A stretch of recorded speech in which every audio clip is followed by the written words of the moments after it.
حسن school سے واپس آیا تو بہت خوش تھا۔ امی، آج ہماری میڈم نے بتایا کہ کل یوم تکبیر ہے۔ امی مسکرا کر بولی، یوم تکبیر؟ یہ کیا ہوتا ہے بیٹا؟ حسن نے کندھے اچکائے۔ مجھے صحیح سے نہیں پتا، میڈم نے صرف کہا کہ یہ پاکستان کے لیے بہت اہم دن ہے۔ اسی وقت دادا ابو کمرے میں آئے، ان کے ہاتھ میں چائے کا کپ تھا۔ بیٹا، یوم تکبیر ہماری طاقت، ہمت اور قربانی کا دن ہے۔ آؤ، میں تمہیں ایک کہانی سناتا ہوں۔ حسن خوش ہو گیا کیونکہ اسے دادا ابو کی کہانیاں بہت پسند تھیں۔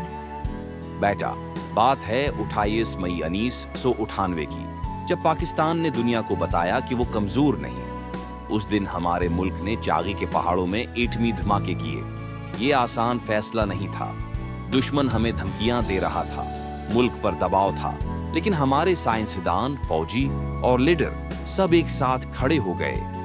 ڈاکٹر عبدالقدیر خان اور ان کی ٹیم نے دن رات محنت کی، کسی سے ڈرے نہیں، اور پھر بسم اللہ کہہ کر پاکستان نے دھماکے کیے۔ وہ دن تھا جب دنیا نے ہمیں طاقتور مانا۔ دادا ابو، کیا میں بھی ایسا کچھ کر سکتا ہوں؟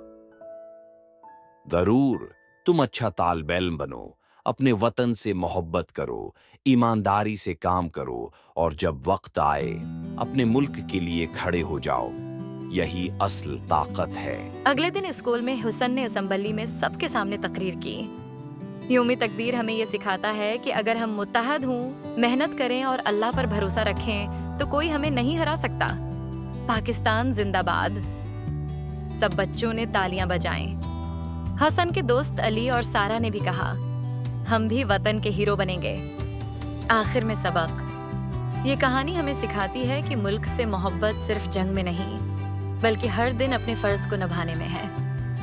یوم تکبیر صرف دھماکوں کا دن نہیں، یہ قربانی، اتحاد اور حب الوطنی کا دن ہے۔